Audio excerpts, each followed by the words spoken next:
talking about Hellboy. This is the 2019 reboot of Hellboy, starring David Harbour and Ian McShane. This one, it's just not as good as the original. Like when I say original, I mean the one by Ron Perlman, which was 15 years ago.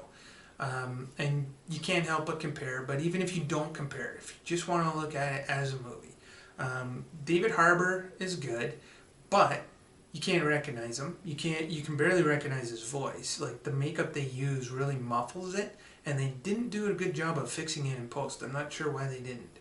But also, the makeup they give him, when he's not making an expression, the resting face is like this confused open mouth look that looks weird. It looks like they didn't know how to make his mouth close, so they just left it like that.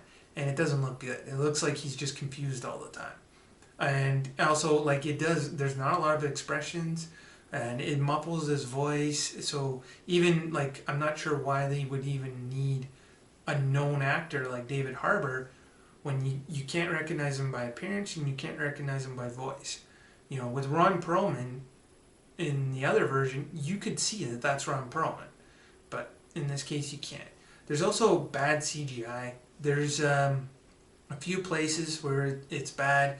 One specific one that really stood out was a fight with giants, where Hellboy is taking on these giants, and they show a bit of it in the trailer. But the CGI is bad. Like, it looks like something you would see in, like, Xena Warrior Princess.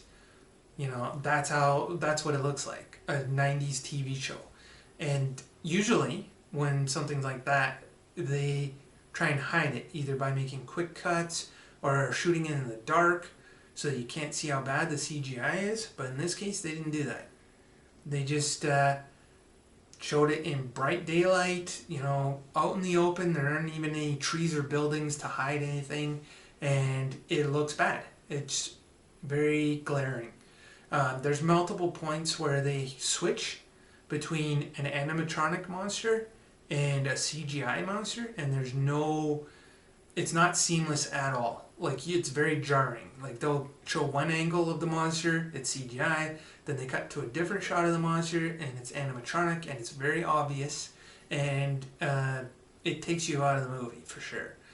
The overall plot is pretty bland. It's the same as the first one, where somebody wants to use him and his powers to basically rule the world.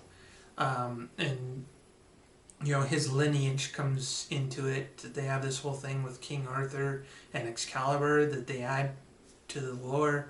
But overall, it's not that interesting. It's mostly weird. They have side characters that they're still introducing, like, halfway through the movie. You don't even see Abe Sapien until the end of the movie, and that's just a label on a jar kind of thing. But overall, it's not a good movie. It's not that entertaining. You got people that just show up and spout exposition and then disappear or die. And that was the only reason they showed up. That was the only purpose of them being in the movie, was for exposition. And it's poor. When you do that, that's poor writing. Yeah, and Milla Jovovich is in it. She's alright. She's hamming it up. Seems to be having fun. But she doesn't have a lot to do, and they introduce some new characters that I haven't seen before in the other Hellboy movies, so that part is interesting. But again, they're introducing these people like an hour into the movie, and then they have to explain their backstory through a bunch of clunky exposition, so it's not that fun to watch. So overall, I give Hellboy, the 2019 version, a 3 out of 10.